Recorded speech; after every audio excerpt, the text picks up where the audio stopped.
Retrox, c'est le nom d'une friperie ambulante. Elle a été créée depuis quelques mois par Frédéric Gégou. Le jeune homme parcourt les routes finistériennes et il ne compte pas s'arrêter là car il souhaite développer son concept dans toute la France. L'idée de friperie vient notamment de plusieurs voyages à Paris où on a pu voir que ce concept se développait beaucoup en région parisienne et qu'il n'était pas encore développé en Bretagne. Après on a cherché, on s'est dit à camionnette c'était un peu petit, un peu banal.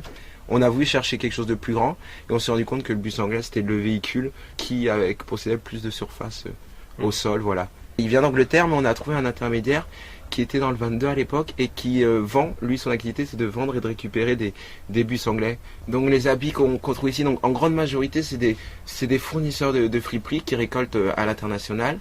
Après nous on leur rachète au kilo et après nous on a une sélection, on décide de mettre une partie dans le bus et après il y a une petite partie qui vient de réseaux plus locaux, des structures comme Emmaüs. Mais par contre ça représente vraiment un petit pourcentage, on va dire 10-15%. Et après il y a encore une troisième source qui est vraiment infime. Moins d'1%, c'est le don de personnes qui viennent au bus qui souhaitent nous donner des vêtements. I saw a bear, I saw him feasting on the leftover carcass of some poor beast, when a wolf then descended and seemed to howl your name, which acted like a slap in the face, cause I got distracted, had to get on with my mission, which got pretty taxing, finding a needle in a forest made of pine trees. Tout l'intérêt de la friperie, c'est vraiment de vendre des produits qui sont de qualité tout à fait correcte à des prix qui sont très corrects et nettement en dessous de ce qu'on peut trouver dans le marché du neuf. Enfin, les vêtements, ils viennent souvent de Chine ou d'autres pays comme ça. On ne retrouve pas les qualités de tissu qu'on avait il y a 10-15 ans.